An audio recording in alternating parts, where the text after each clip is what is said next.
my name is Katrina Creek, and I am a principal at West Middleton Elementary School. And we had the opportunity to engage in some thinking around a concept that I felt like it was really important to share with as many educators as possible. And honestly, as I've thought about it more, I feel like the entire world could benefit from this activity. So, this is my gift to you all, our gift to you. This is something that we engaged in this past week, some thinking and planning around that. And I just wanted to offer it up as a gift to everyone. So, a few things, I'll just set the stage for you and then I'll share the resource. This has been likely the hardest year and a half of many of our lives.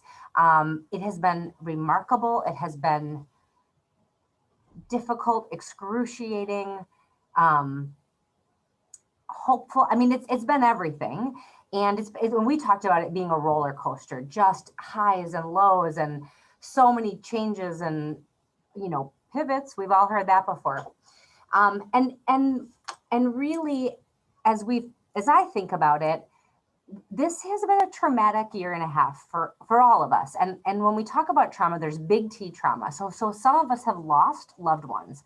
Some of us have had relationships that have ended. Some of us have had illness that affected ourselves or our loved ones. We have had some big T trauma. And all of us have had at least little T trauma where we have had to deal with social isolation, sleep deprivation, just overload of information and learning new ways of being in the world, new ways of educating, of connecting with kids, of learning new technology. It has been just monumental what we have been through. And in many ways, that trauma is like a wound. And so my analogy is when you have like an open cut and an open wound, if you just let it be, it will likely eventually heal, but it very well could get infected. It's going to be more painful. There might be some scarring around it. It may take longer. The recovery is going to be messy. Now, if we are intentional about our healing with a cut, so with a cut, if we, lovingly wash it with clean water and a rag, and we put antibiotic cream on it, and we put a cute little band-aid on it, and maybe have a loved one kiss it, the healing process is typically quicker, less painful, and we are more whole and more repaired. And so I think about this last year and a half as being like a wound that we need to intentionally heal. And for those of us in education, we have the, I'm going to say, privilege of having summers, and summers to do all the things we didn't get to do during the year, right? And it might be fun stuff about like take bike rides with your family, and it may be things you didn't get to, like do all your doctor's appointments or clean out the garage. But typically, and most of us in education have our to-do list, and we're just excited to get things through, and we might have some later nights and reading some books. But I think for many of us, our summers just unfold and we relax. And I know, honestly, from my perspective, I haven't really been intentional about planning my summer. And by planning my summer, I do not mean my to-do list. I do not mean all the things I want to accomplish to make me feel better.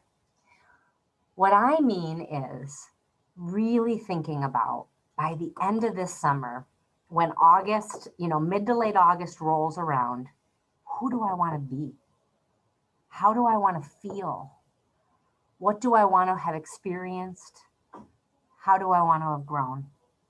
So thinking about how can we be intentional and thoughtful about our time over the next 2 to 3 months, our mindset and our healing. Because healing will happen. It will happen. We're human and we're meant to heal. But if we're intentional about that healing, the end result can be so much better for us. So I'm going to just quickly share a document that I'll put in the notes, and people can make a copy of this. I will share my screen here. So this is just a tool that I created, and I called it Summer Dreaming. By the end of this summer, And I will say that this for me actually came out of an activity I did over spring break of 2020. So it was COVID had just hit and we were shut down at the end of the day on March 13th. And then we had spring break a week or two later.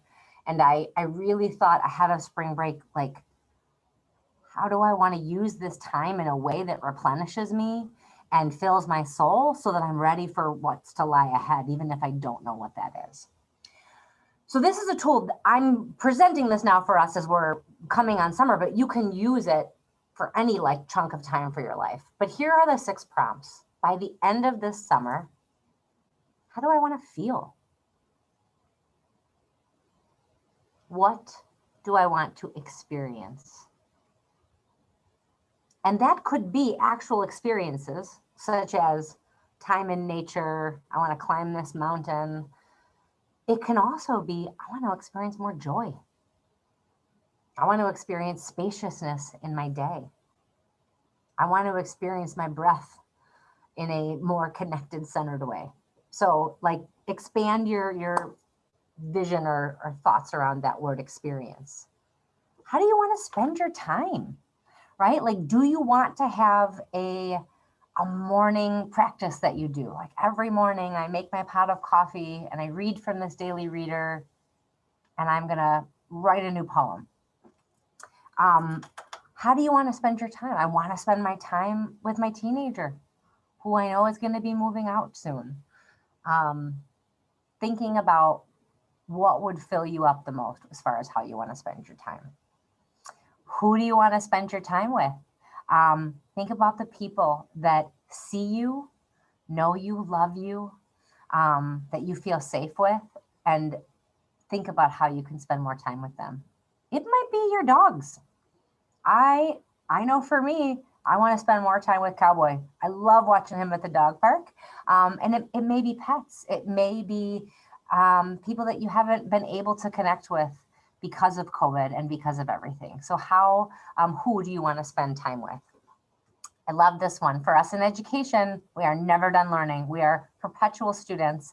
The moment we're done learning, we should be over. But this is for all of us, right? As human beings, what do you want to learn and how do you want to grow? How can you get excited about your own learning, whether it's something around your professional field or it's something for you, for your own, like, we are whole human beings. So yes, we are educators, but we're also guitarists and yogis and rock climbers and, bicyclists. I mean, we are all these things and more. And maybe there's something new you want to learn that you've never thought of before. Maybe you want to pick up a new hobby or you want to discover new writers. But think about that, right? Be intentional about what you want to learn and how you want to grow. And the last one is a little open-ended. Who do you want to be? So that to me connects with how do you want to feel, but like, who do I want to be? That's kind of a fun question. So those are the prompts. And what I would say, a couple of quick things as I end here is you think about how you process best. So I created this so there's prompts and people can see it. You might want to fill this out online. You might be right with pen and paper. The way this is actually set up, you could take notes on stickies and put them in each of the squares. This might be a conversation with a loved one. Maybe you go for walks in the evening and you are talking with your partner or talking with somebody who means a lot to you and you talk through some of these prompts. Maybe you are a thinker and this is just time when you're doing dishes, time when you are walking the dog or just before you fall asleep. But my hope is that these prompts and this process helps you to be thoughtful about your summer healing and to really give you an opportunity to dream and develop and imagine your summer so that you can show up when we return in the fall as your fullest self, ready to do the work, because we all know this is difficult work and it is the most important work. So how can your summer help to get you ready for that and to give you everything you need to be a whole human being. With that, I will leave you. Thank you, and have an awesome summer.